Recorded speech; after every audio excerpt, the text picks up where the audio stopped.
there's a paradox to being human, which is, and this is where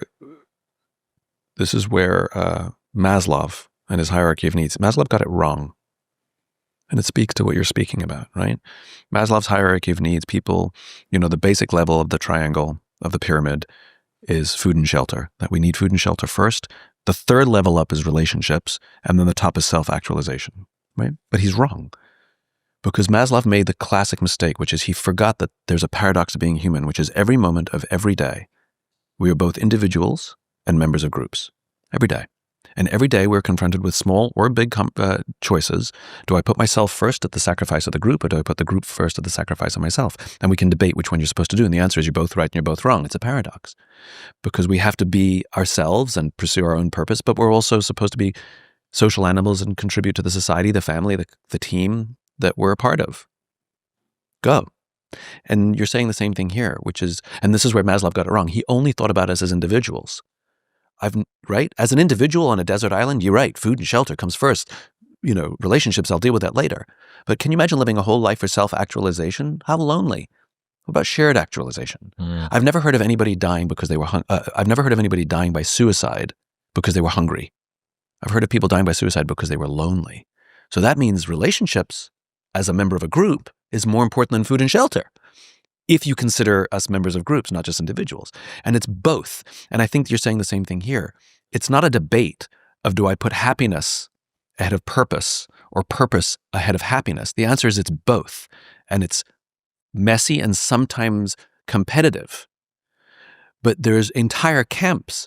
You have on the extreme, the hedonists that say, no, happiness in the moment, purpose be damned, we're all going to die. Mm-hmm. And on the other end, you'd be like, no, longevity, purpose, what's it all mean at the expense? And the answer is yes, and.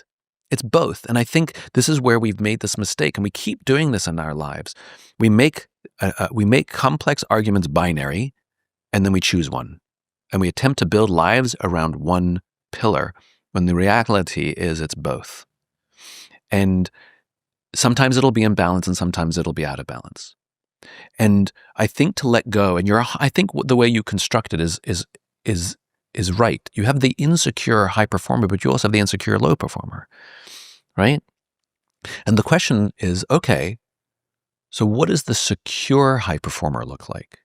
And I would argue that the secure high performer is not following the game plan that these people are following of grow, retreats, off to Costa Rica again, read every book, do every practice, take every supplement, wake up at 5 o'clock in the morning, cold plunge, right?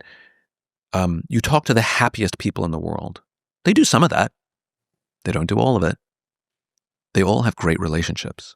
And so I wish people would pay as much attention to how they show up for their friends as they do to which supplements they take, how many hours of sleep they're getting, whether they're cold plunging or not, or what their exercise regime is. I wish they would pay that much attention to the kind of friend they are, to the kind of partner they are.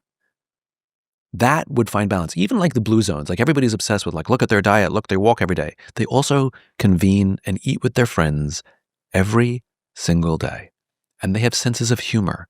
And they're okay with being underachievers. Right?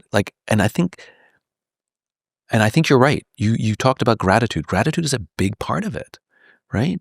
Which is to just be grateful for what you have. Like, what if everybody's chasing some sort of finish line. But what if you just today just made the decision, because they're all decisions, I've already won.